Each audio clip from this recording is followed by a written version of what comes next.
नमस्कार, आदाब, सत श्री अकाल। न्यूज IBN 2020 में आपका स्वागत है। सच कभी छुपता नहीं, IBN कभी रुकता नहीं। मैं सरवर खान तरीवाला आपको दिन भर की खबरों से रूबरू। On One Nation, One Election.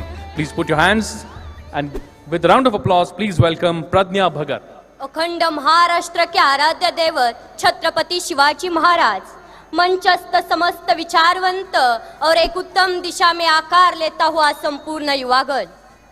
कुछ साल पहले हमारे देश के महान शास्त्रज्ञ और भारत के पूर्व राष्ट्रपति अब्दुल कलाम सर ने एक सपना देखा था कि हमारा भारत देश 2022 तक महासत्ता बनाना है। आज 2019 साल शुरू है। मुझे नहीं पता कि 3 साल में हम महासत्ता बन सकेंगे या नहीं, लेकिन देश में बार बार होने वाले चुनाव, उनकी वजह से बर्बाद होने वाले समय, पैसे और निर्माण होने वाली अस्थिरता की वजह से हमारे देश को महासत्ता बनने में बड़ी रुकावट है, जिसको चाहे तो हम दूर कर सकते हैं एक देश एक चुनाव संकल्पना के माध्यम से। नमस्ते, मैं प्रज्ञा भगत छात्र संसद में युवाओं का प्रतिनिधित्व करते हुए अपनी बात रख रही हूँ। 2009 के लोकसभा चुनाव में चुनाव आयोग द्वारा खर्च हुई रकम थी 1700 करोड़। 2014 के लोकसभा चुनाव में वही खर्च था 4000 करोड़। अनुमान है कि इस बार के चुनाव में यही खर्च बढ़कर 7000 करोड़ से ज्यादा हो सकता है। ये सभी लोकसभा चुनाव के खर्च के आंकड़े हैं। बाकी हमारे देश में विधानसभा चुनाव और कई तरह के चुनाव होते हैं, जिसमें होने वाला सरकारी खर्च लोकसभा चुनाव से कई गुना ज्यादा होगा। अगर ये सभी चुनाव एक साथ हो जाए तो हमारे देश के कई हजार करोड़ रुपए बच जाएंगे।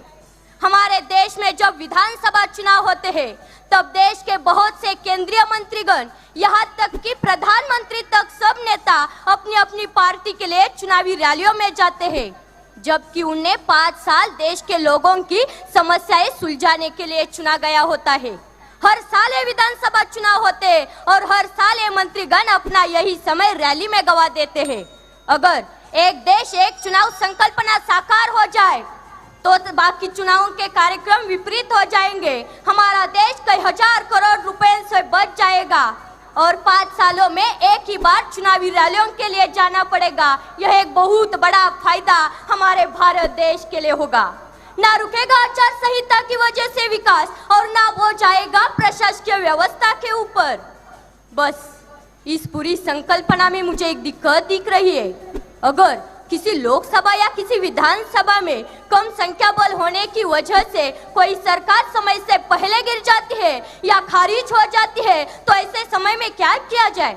क्योंकि अगर उस खारिज हुई विधानसभा या पंचायत का चुनाव फिर से किया जाए तो देश के बाकी चुनावों के कार्यक्रम के विपरीत हो जाएगा।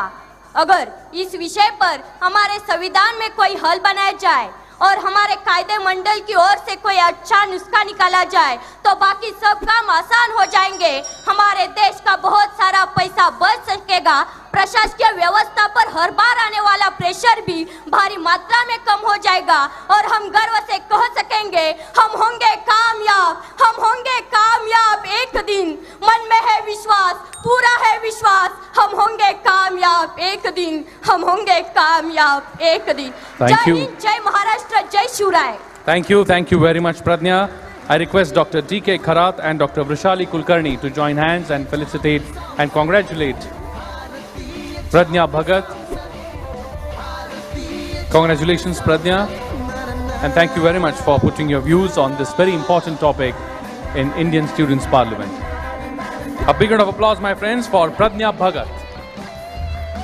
हमारे चैनल को शेयर, लाइक और सब्सक्राइब करना ना भूलें। बेल आइकन दबाएं, हमारे चैनल को सब्सक्राइब करें और लाइक करें।